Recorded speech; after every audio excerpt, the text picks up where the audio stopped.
Hey there, church family. My name is Mark, and I'm the lead pastor here at Lux Digital Church. I'm going to welcome you in and let you know we're so thankful to have you here with us tonight, especially if you're here for the very first time. And to be honest with you, we have a whole bunch of people who are here with us and have joined us for the very first time tonight, and we're so incredibly thankful for you. And so if you're listening in for the first time later via podcast or YouTube or over on one of our Twitch VODs, we want to say thank you for being here as well. You're our honored guest, and we're so incredibly glad that you're here. You're giving us a portion of your time, and that time is precious, and we want to make sure that we're adding value to your life as we're gathered together as a church family. I also just want to encourage you, if you haven't dropped a follow here on the stream or said hello in chat yet, please feel free. I challenge you, say hello in chat or drop a follow here on the stream. It's just, we would love to say hello to you and welcome you in. We won't do anything weird. If you drop a follow in the stream, all that we're going to do is send you a little note over a Twitch DM tomorrow that's just going to say welcome and come and join us on Discord. That's all that's going to happen. We promise we won't stalk you or do anything weird beyond that. We would just love to know that you're here. And when you feel comfortable doing that, please do so. Thank you so much for joining us tonight. Tonight, we're wrapping up Strong, which has been a 6-week series talking about mental health. And I'll be honest with you, there's been some elements of this series that have been really powerful and great, and there's been elements of it that's been hard as well. It's kind of weird coming into a series like this right out of Easter like we did this year, because this series carries so much weight to it. It carries triggers with it. It carries some really difficult conversations, and there's some hard things that we have to face. But the truth is, we need to face some of the hard elements of our life in order to become emotionally and spiritually healthy, in order to live into everything that God has for us. And next week, we're going to be talking about some of exactly that in our Fear Not series, when we begin talking about the things that we're in life that we're often afraid of, that it don't enable us to really be everything that God has enabled us to be. Gator Girl, welcome. Good to see you tonight. Thank you so much for being here and joining us. I know you're here for the first time. Now, in this series, I've been talking about anxiety, and then we had a mental health professional come in and talk about anxiety. I talked about addiction, and then we had a mental health professional come in and talk about addiction. And last week, we sort of hit the big one, which was talking about depression. In this week, we have a mental health professional coming in to answer questions and have a live conversation about depression. Now, Mackenzie is really incredibly awesome. It's such an honor and a privilege to have her here. I'll let her tell you kind of like what her credentials and stuff are, because I don't actually know exactly what they are, but she is a member of our community, married to Gibbles and Bits. Let's go ahead and get some fives in chat. Welcome, Mackenzie here. Hello, Mackenzie. How are you tonight? Hey, Mark, I'm good. How are you? I'm really well, and thank you so much for being willing to come on and share with us. I know it's not always an easy thing to jump into a live stream in front of 60 people, many of which you don't know. But thank you so much for being willing to come on and share a little bit with us. Absolutely. Thank you for having me. It's cool being on the opposite side of the service, since I'm typically in chat. So it's cool to see a different view this week. Yeah. This is definitely a slightly different view. Well, before we jump into some of the conversation around, depression itself, I'd love to know. We've asked this question of each person. Tell us a little bit about yourself, how you got into what you're doing in the mental health field, and what is it that you actually do in the mental health field itself. Absolutely. So, hello everyone. My name is Mackenzie. I am a clinical neuropsychologist by training. And like Mark said last week, I actually graduated about 2 weeks ago from Regent University, which is in Virginia Beach, Virginia. And I graduated with my doctorate in clinical psychology. For those of you that are unfamiliar with Regent University, it is a Christian institution. So while I earned my degree in psychology, I also received Christian training and learned how to integrate both psychology and faith when working with patients, and just in my overall worldview of mental health in general. Clinical neuropsychology is a specialty field within clinical psychology that's dedicated to understanding the relationships between brain and behavior. So most of my work is actually with patients who have neurological disorders, such as multiple sclerosis, Parkinson's disease, or dementia, and their caregivers that are having trouble adapting to these diagnoses, or are sent over from their neurologists or other medical providers that want to have a little more insight into how this might be impacting them cognitively or psychologically. So as part of my role, I utilize both assessment and therapy just to aid in my overall work with with people. And due to the overall nature of neurological disorders, I see a lot of patients that come in with symptoms of both anxiety and depression, as these are two of the most common mental health difficulties within this particular population, and I would argue probably in our world. So that's a little bit about what I do. Personally, I got into the field for a number of different reasons. I didn't initially want to study psychology. When I started my academic career, I actually started out with a major in biology and an interest in genetics.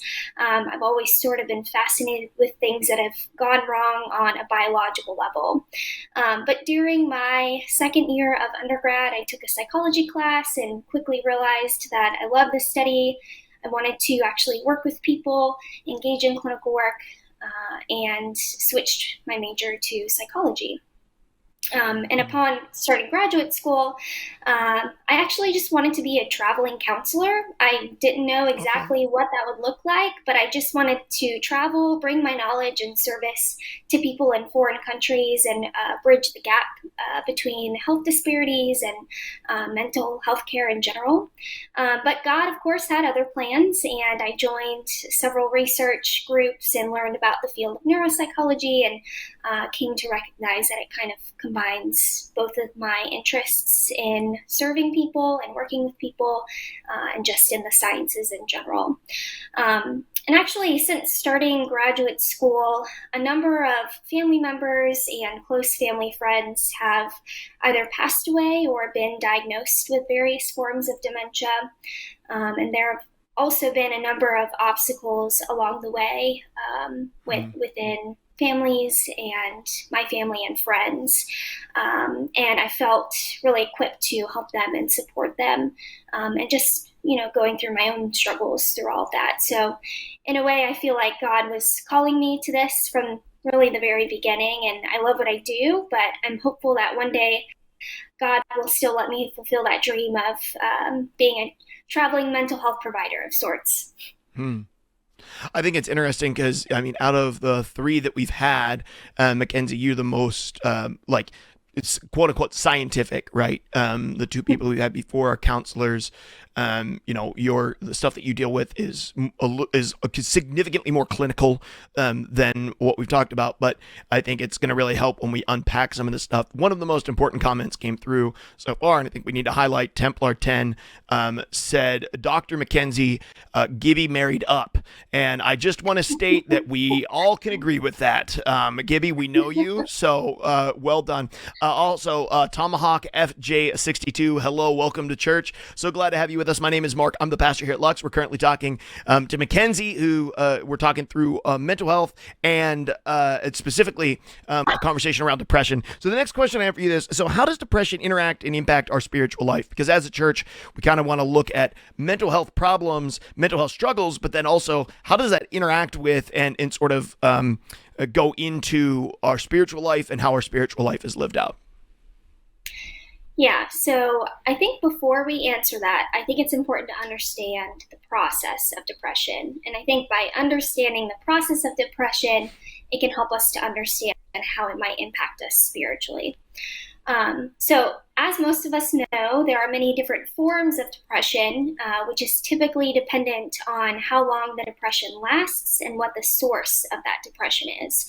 But on a basic level, it's characterized by the prolonged presence of physical or cognitive symptoms in combination with this sad, empty, or irritable mood. And on a neurobiological level, depression is a depletion in the levels of three main neurotransmitters, serotonin, dopamine, and norepinephrine, in the central nervous system. And there are many different theories and hypotheses as to what exactly causes depression, and it's clear that there's no single theory that can fully explain it. But we know that a number of factors can make someone more susceptible to feeling depressed, such as genetics, chronic medical problems, age or gender, environmental factors such as trauma or stress that's currently going on in someone's life. And one of the more commonly understood psychological theories underlying depression is the cognitive theory, which is what you were alluding to a little bit last week, Pastor Mark.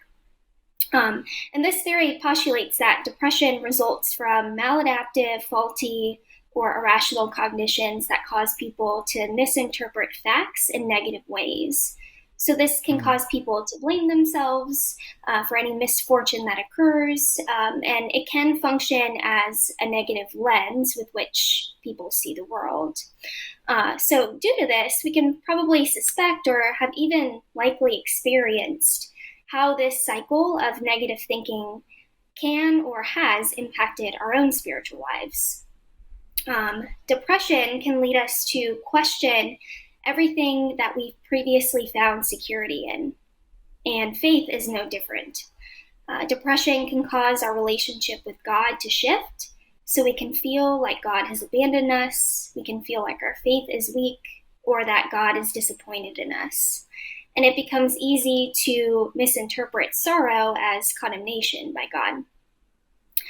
So due to this, we might withdraw from our church communities. We might avoid going to church or avoid specific members of church due to shame or embarrassment of our mental health struggles. And we might even fail to find comfort in faith or no longer find joy in religious pursuits. So most of all, it can make us question or doubt our faith, which of course makes us feel even worse, especially if faith is a big part of our identity, and it continues this cycle of depression and struggles with our faith. So I'm sorry, I was just gonna say. So what I'm hearing you saying is that through sort of some of the negative things that go on and sort of the negative mindset that we have, that sort of spirals on top of itself, right? And then when you combine that with our spiritual life, it causes us to doubt the goodness of God, the existence of God, the nature of God in our life, because we're no longer finding joy in worship or joy in prayer. We're no longer receiving the things from spiritual activity that we once did. That guilt compounds and can continue that sort of negative thought spiraling effect, making us feel like maybe I'm not a good enough Christian to be able to help myself here. Perhaps, God doesn't love me, or maybe God isn't there for me. And it compounds, what's already going on in our brain and convincing us of more and more of what's an inaccurate reality. Yes, exactly. You got it right. And that can be really difficult, especially when we're already in this place of depression and have this negative lens of what's occurring in our lives.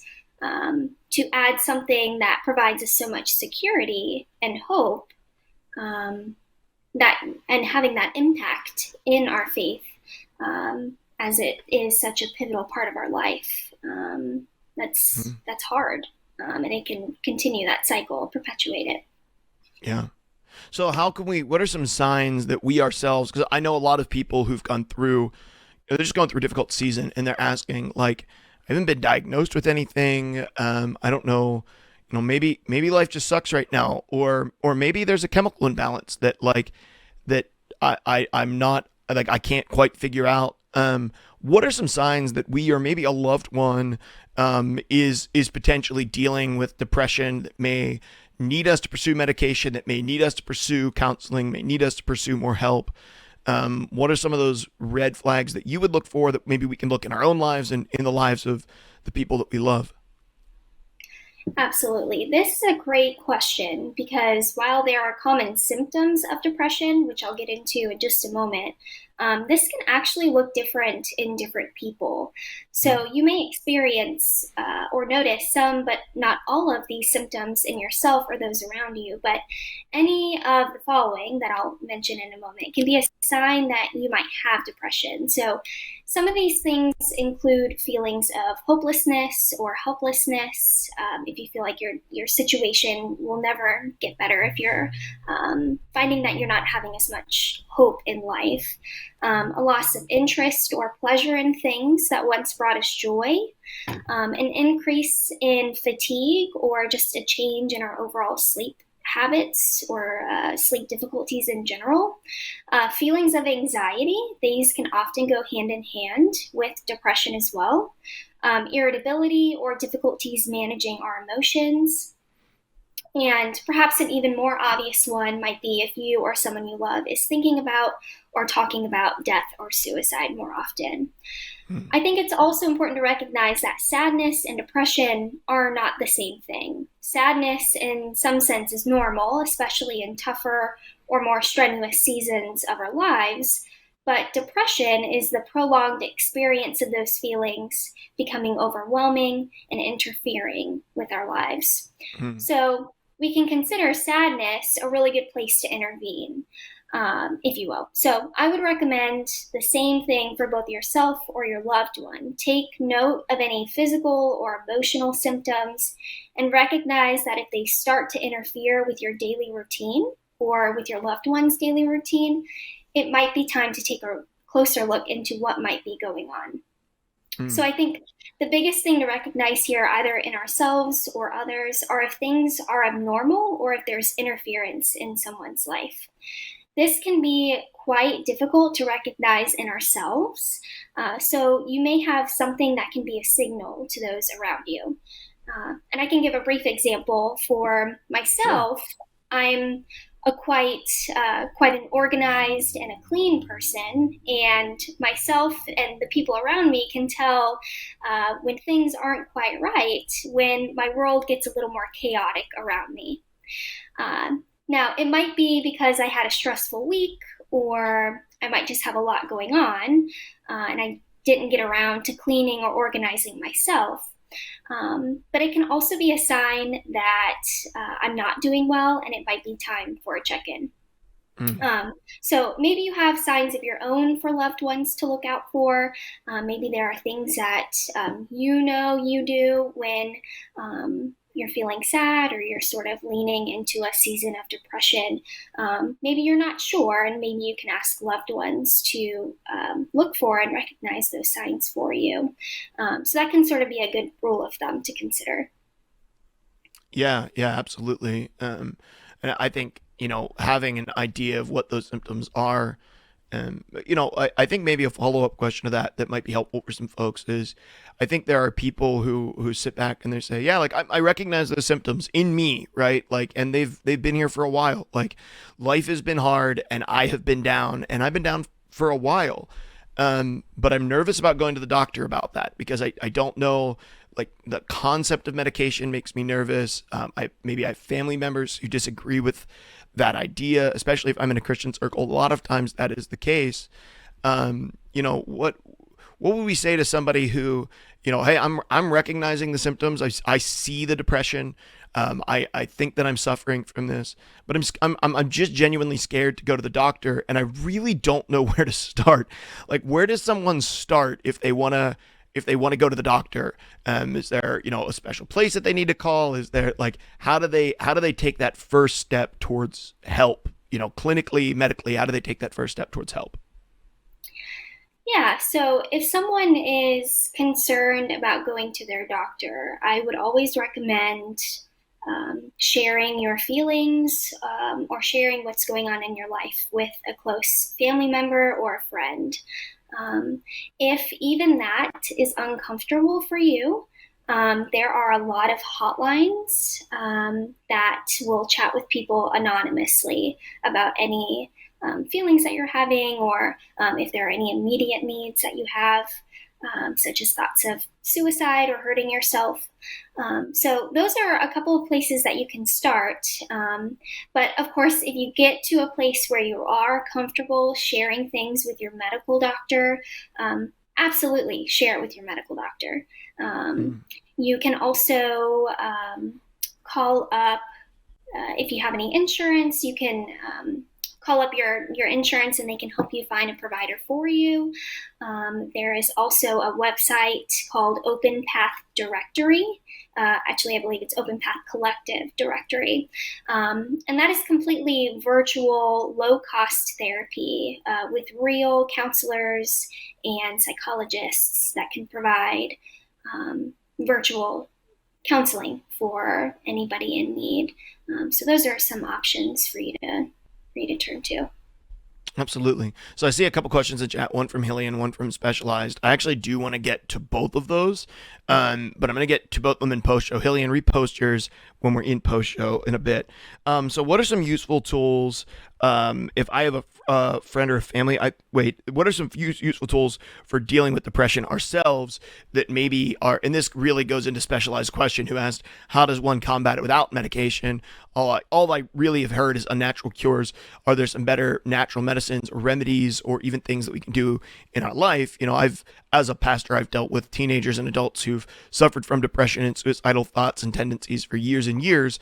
We've done things like action plans and safety plans and, all sorts of different things that we've tried out. But from your experience, kind of like, what is the most effective stuff? Because I know from talking to you that medication is part of it for you, but that is certainly not all of it. You kind of see a larger, more holistic approach to, dealing with depression in someone's life. So what are some of the things that we could practically do that don't necessarily deal with, going to medication yet, to begin changing some things to deal with our depression?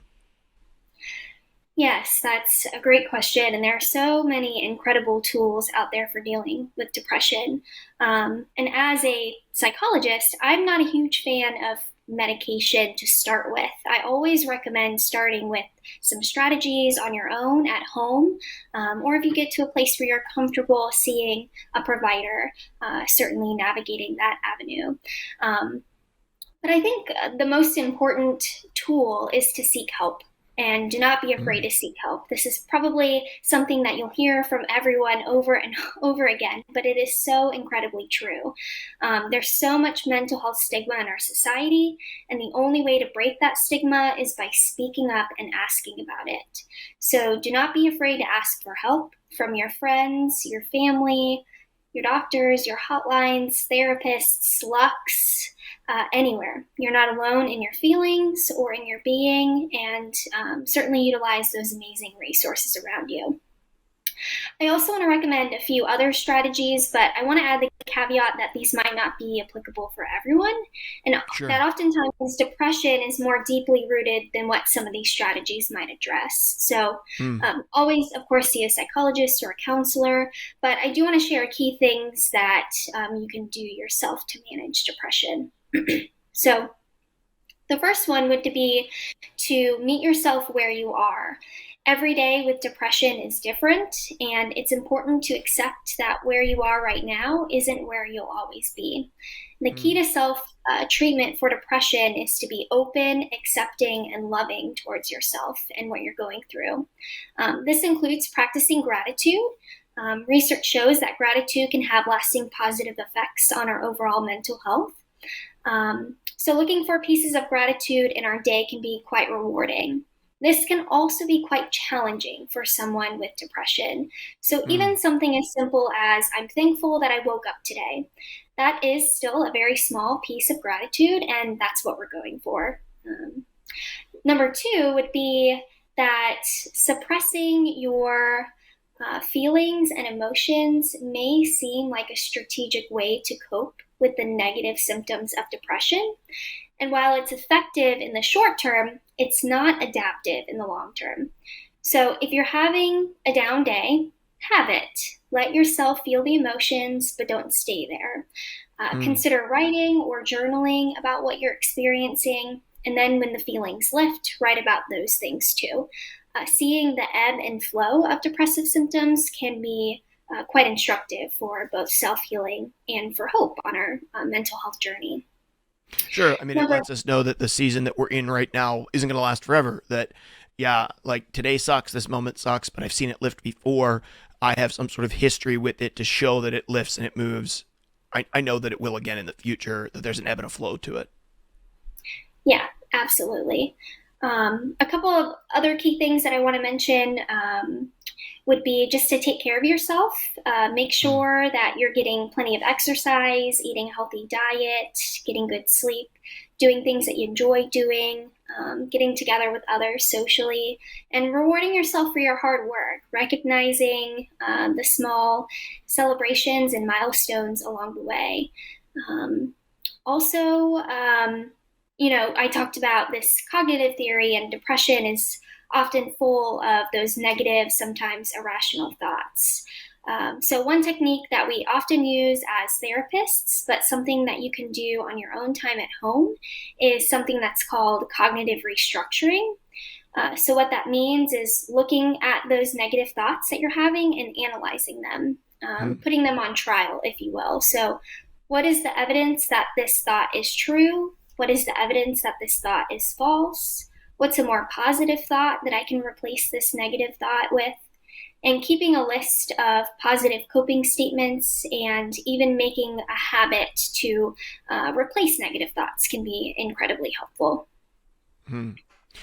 We've had this conversation a little bit before. A year ago, we went in through a series called "The Battle Starts Here, the War Starts Here." Anyway, it's really largely about cognitive theory, and it was about identifying negative thoughts that were lies in your head and replacing those things with true statements. And so it was taking those things, replacing them with God's truth, taking "I'm worthless" to, well, actually, God describes me as his masterpiece, taking "I don't have purpose" to realizing, God actually says that he created me with a purpose and intention and a future, and he created me to have hope, in allowing our brains to really begin remapping themselves, so that we begin thinking through the positive and honestly truthful lenses rather than the negative and untrue lenses that we have sort of trained ourselves to do, because depression can kind of lock you into that.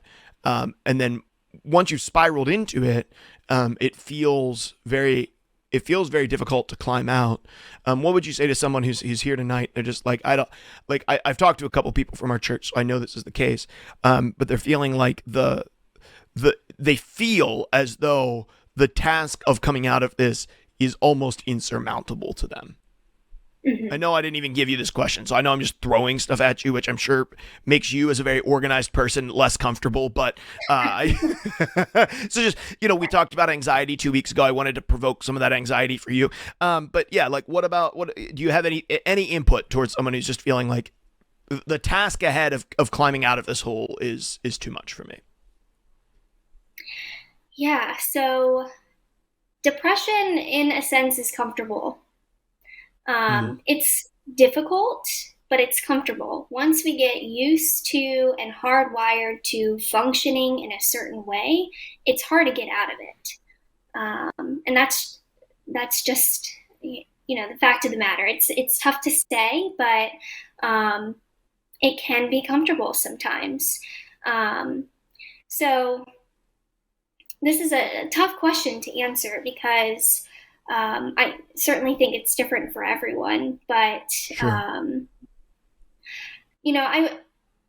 I would encourage you to take a look at how depression is serving your life, what Hmm. it's doing for your life.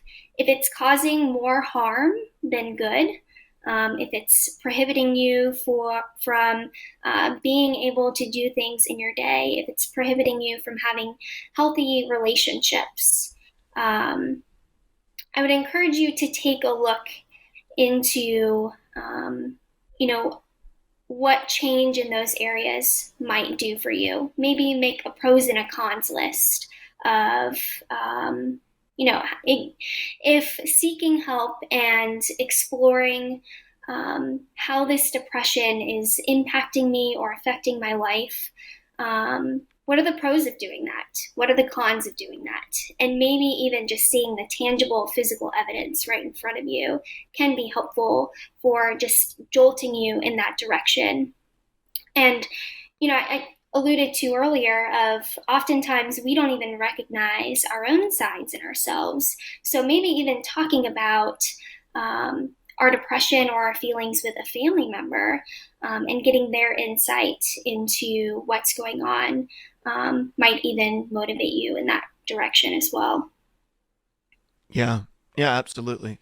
Well, Mackenzie, we're going to take a break here and move over to the couch. I want to encourage anybody to seek help. We put some hotlines in the Discord last week after the depression message. And if you are looking to reach out to somebody for help, you can reach out to us. So we have some members of the support team here at Lux that feel comfortable stepping into some of those conversations. Mackenzie's one of those people.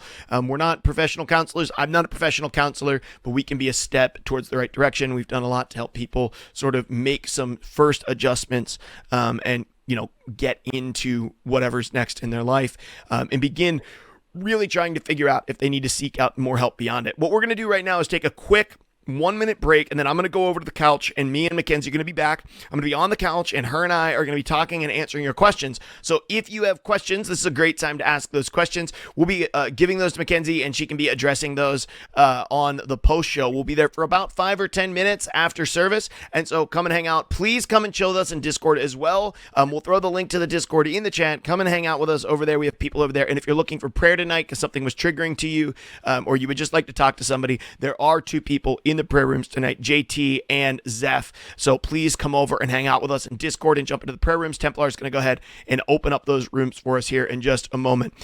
Jack, first off, no, he did not eat his son. Let's go ahead and take a quick 1 minute break, and we'll be back. Oh, Jack, welcome to church, by the way. My name is Mark, and I'm the pastor here. Thank you so much for being with us tonight. It's a joy to have you. We're going to take a brief 1 minute break, and we'll be back on the couch in just a moment, guys.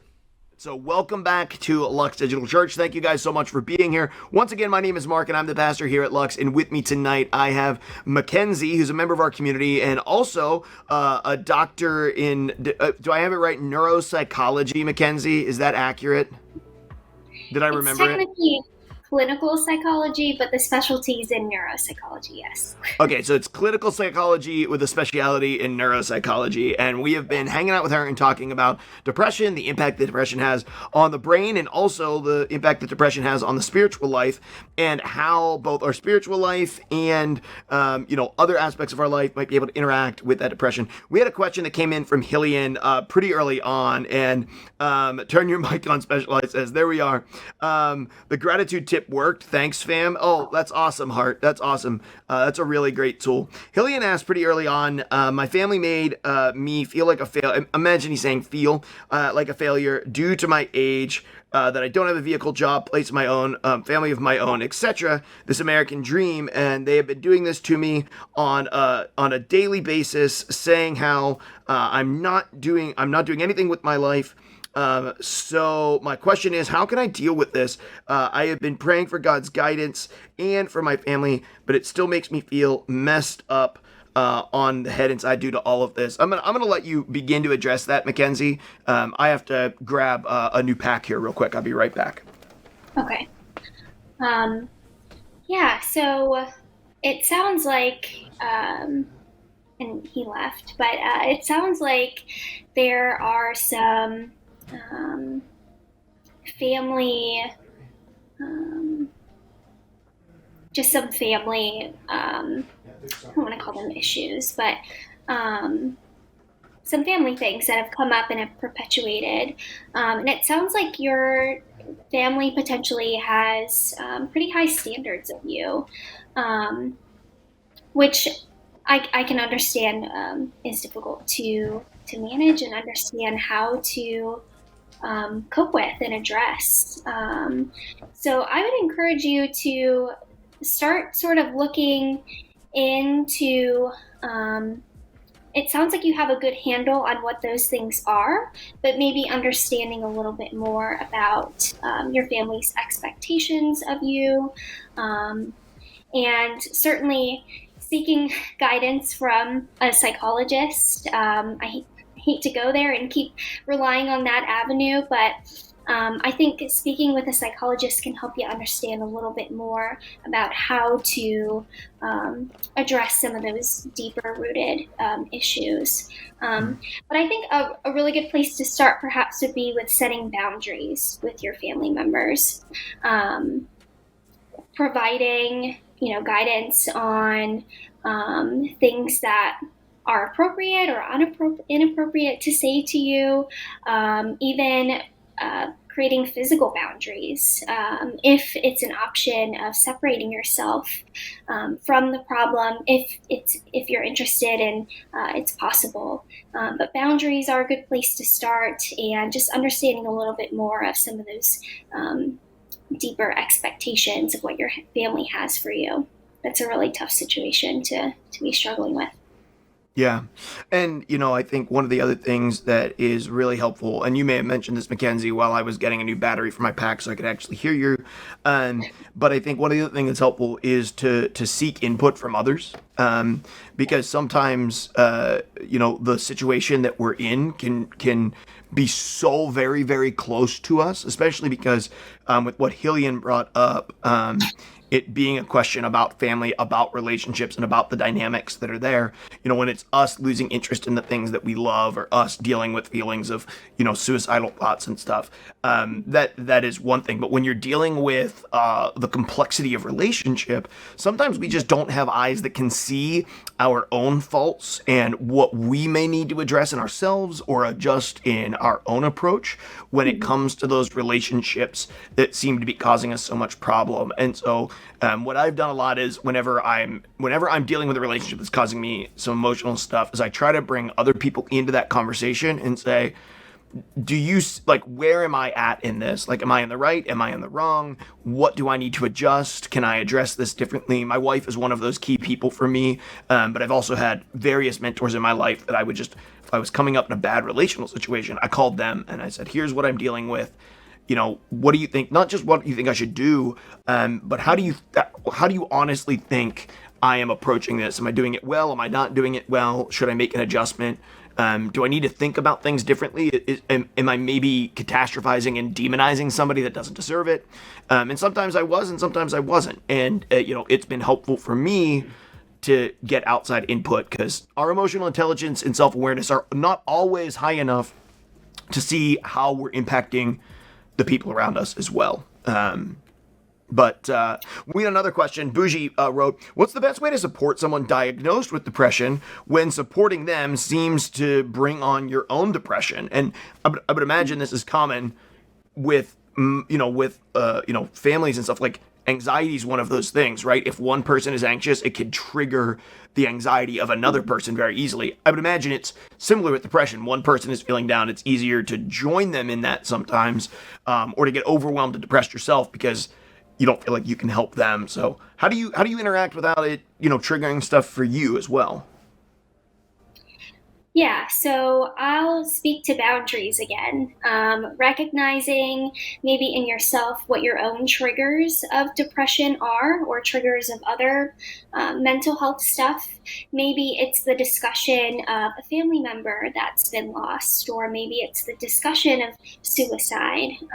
What are your own triggers that, if your family member were to mention some of these topics, what are some signs to you that, okay, it's time to check in and take care of myself? So that could be a boundary that you can set for yourself. You can also, in support of them, after supporting them and providing a good listening ear, take a step back and process the information that they've shared with you. It can also be really helpful to ask the family member open-ended questions and support them with any immediate needs that they have. So, for instance, asking, what is there, how can I support you in this moment? Is there anything that you need right now? And that can be a way to offer up support for them. Inviting them out and encouraging them to do things with you, validating their experiences, and just appreciating their courage for sharing, and supporting them in figuring out what would be most helpful. Also, don't be afraid to ask if they're thinking about suicide, assessing if there's a plan, and if there is, taking action. But certainly, it's important to take care of yourself. So recognizing your own signs, taking a step back and taking care of yourself if you need to in the midst of supporting your loved one with depression. Absolutely. Thank you. Thank you, Mackenzie. One last question here. Zeph asked, how does one handle depression that is coupled with lifelong pain or known issues?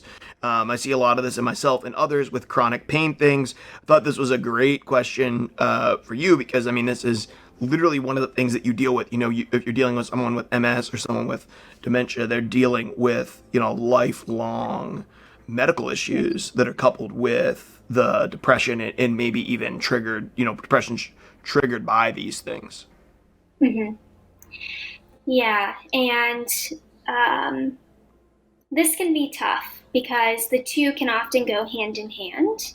And I think one of the hardest things to do is to come to a place of acceptance that this chronic pain or this chronic condition will likely never go away. And so a good place to start would be with, coming to a place of acceptance, of acknowledging that. But a lot of these other strategies that I mentioned earlier for depression in general can be helpful. Certainly, exercise and diet is a really big one for people with chronic pain. Also, addressing any other pain management strategies, such as massages or I don't know the intricacies of all the chronic pain stuff that they do, but they have non-medication, non-opioid pain strategies that you can engage in. PT is certainly one, as well as some massage therapy and other natural remedies. So looking into some pain strategies, managing the pain, and coming to a place of acceptance are really good places to start. Messiah Aaron is here, and he said yoga as well, good for you mentally and physically. And he also said acceptance is a funny thing. When you have it, it seems simple, but working towards it seems really fruitless. I don't think it's any coincidence that this past weekend I went to a funeral for one of my good friend from college, his older brother, who passed away at 38. He was diagnosed with cerebral palsy at a really young age. By the time I had met him, he could not talk real well. He couldn't walk. He couldn't eat. There was a lot of things. And by the end of his life, he could not speak. But the really powerful thing for me was being at his funeral, viewing in his funeral, and seeing the sheer amount of people whose lives had been touched in it was like the toy tractor community he was really passionate about, and friends that he had made all over the internet through that community who had decided to come out for his viewing and for his funeral service. And it was just a really powerful testament of a guy who dealt with chronic health issues that eventually took his life, but he didn't allow those things to kill his spirit, that his spirit remained, that his optimism, and he had bad days, and I'm sure there was bad and depressed seasons of his life, but through some of the tools that you're talking about today, and through the process of acceptance, and then embracing everything that his life could be instead of dwelling on everything that his life was unable to be, brought this guy a great deal of joy. And not only that, significantly enriched the lives of many of the people that he interacted with. And it was just interesting. I was just sitting in this small country chapel this week and was so deeply comforted by a man who, had a fraction of what I had, yet was happy and at peace and content and had a huge impact on hundreds and hundreds of lives. And that was really cool and really, really quite powerful. So, Mackenzie, is there anything else that you'd like to add that you feel like you didn't get a chance to say, or anything you'd like to put out there as we close tonight? I think, one of the biggest things is just to take advantage of the amazing resources around you. There are a lot of books on depression and mental health in general.